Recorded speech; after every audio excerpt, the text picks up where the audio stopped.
나이트클럽 리스크라고 이름을 붙여봤습니다. 코로나19와 관련된 소식들 오늘 짚어보겠습니다. 거짓말 강사를 태운 택시가 접촉자만 143명인 것으로 확인됐습니다. 함께 보시죠. 이태원 클럽 방문 뒤에 무직이다라고 거짓말을 했던 인천 학원 강사발 확진자가 17명이나 나왔습니다. 선생님이 그러시면 안 되죠. 거짓말하시면 안 되죠. 그 강사를 태운 이태원 클럽을 가서 확진 판정을 받고 거짓말을 한 강사를 태운 택시기사 부부도 확진 판정 받았습니다. 이게 뭐예요? 선량히 열심히 일하시는 택시기사님 부부는 무슨 죄입니까? 학원 강사 선생님이 정직하게만 얘기했어도 그런데 그 접촉자가 143명이라는 겁니다. 4일 강사를 태운 뒤 증상 발현 전까지 13일 동안 택시를 운행했고요. 143명을 접촉했습니다. 방역당국은요, 택시 신용카드 결제 승객 143명의 신원 확인 검사를 할 예정인데, 문제는 이재명 기자, 요즘 택시를 뭐 다 신용카드로 결제하긴 합니다만 현금으로 내는 분들도 꽤 있거든요. 그런 분들에 대해서는 신원 확인이 힘들다라는 것, 그리고 선생님이 왜 거짓말을 했을까요? 예. 무직이라고. 그 거짓말 때문에 굉장히 지금 사회적인 방역 비용이 엄청나게 많이 늘어났죠. 예. 말씀하신 것처럼 택시를 탄 분만 143분인데 만약 현금 결제가 있었다 이러면 진짜 추적이 거의 불가능한 거죠. 그리고 143분이 어디에 있는지 알 수 없기 때문에 지금 전국 어디까지 확산될지 모르는 상황이라서 방역 당국은 굉장히 긴장하고 있는 것 같고, 그런 점에서 지금 얘기했지만 그러니까 사실 학원 강사가 굳이 거짓말 이유도 없었는데 그것 때문에 학원 강사와 접촉한 학생이 갔던 교회 또 수백 명의 교인들이 또 검사를 받아야 되고 여러 가지 지금 굉장히 많은 사회적 비용을 치렀는데, 정말 이 방역만큼은 국민들이 철저하게 좀 정부 방침에 협조하고 따라야 되지 않나 이런 생각이 듭니다. 제가 좀 걱정되는 것은 사실 요즘 코로나 때문에 택시기사분들이 좀 어렵다고 해요. 택시를 좀 기피하는 현상도 있는 것 같은데, 이런 뉴스 나가고 그 택시기사 부부도 감염됐대. 승객이 143명이래.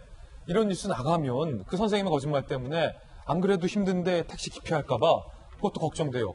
안 탄다고 걱정하는 분들 뭐라고 할 수도 없잖아요, 이 기자.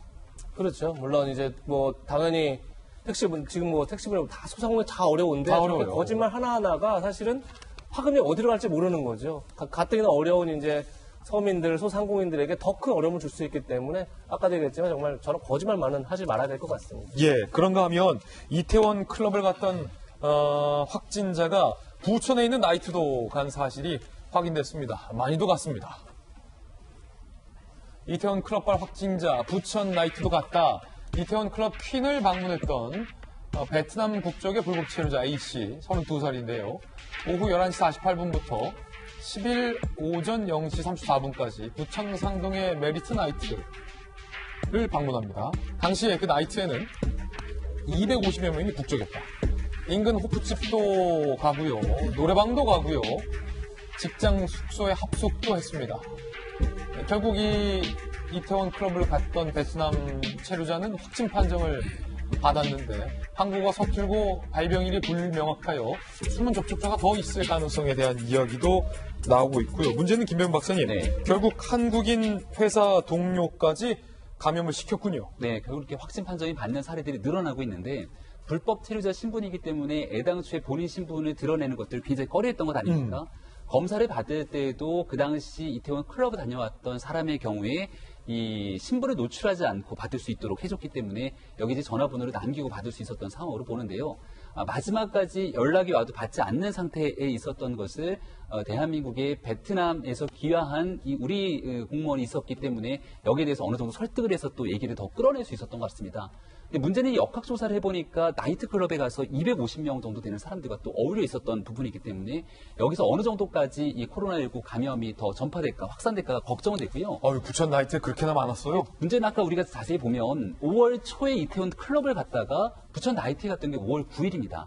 그러면 클럽에 대한 문제가 어느 정도 확인이 되고 난 뒤에 저 나이트 클럽을 갔다는 건데 그 당시에 사회적으로 이렇게 문제에 대한 위험의 경고등이 켜지고 나서 또 저런 애들이 있었다는 것이 저는 상식적으로 좀 납득하기 어려워서 관련 문제들에 대한 조치들이 필요하다 생각되고, 제일 우려되는 건 그 마지막에 있는 겁니다.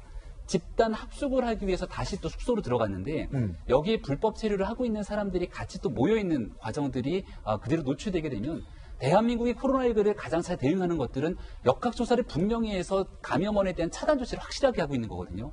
근데 이태원에서 클럽에서 확산됐던 이 비공개된 상황의 문제들처럼 혹시 불법 체류자 신분에 있는 사람들을 중심으로 쉬쉬하고 있는 과정에서 이 문제가 불거지진 않을까.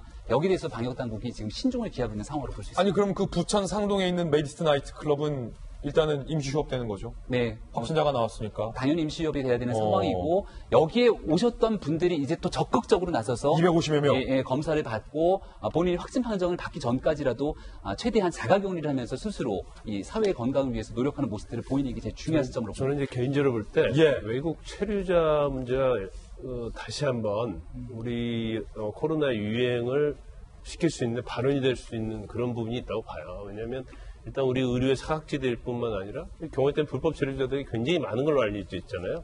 근데 이런 사람들은 우리가 사실은 방역이라는 걸 제대로 할 수가 없어요.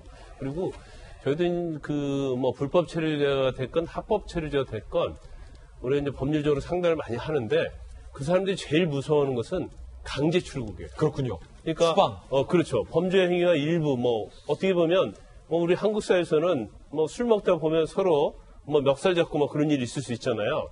근데 그런 것들이 어느 정도 처벌을 받게 되면 강제 출국을 당하게 되는데 더군다나 본인이 불법 체류자고 그 코로나 진단을 받게 되면 신분이 들통나면 나 강제 출국 당한다는 그러한 굉장히 그 두려움이 많거든요. 그래서 저희가 이제 그 긴급재난 문자에서도 계속 문자는 오고 있더라고요. 뭔가 불법 체류자를 할지라도 익명으로 진단을 받을 수 있게 해주겠다. 그런 문자 오는데 그런 정책은 굉장히 바람직하다고 봅니다. 그렇기 때문에 지금 우리가 외국에서 입국하는 사람에 대해서 방역을 굉장히 잘하고 있다고 보는데 불법 체류자들에게 특히 더 많은 관심을 가지고 거기서 또 제2차, 3차에 어떤 감염이 되지 않도록 어떤 정부 대책이 굉장히 중요하다고 봅니다.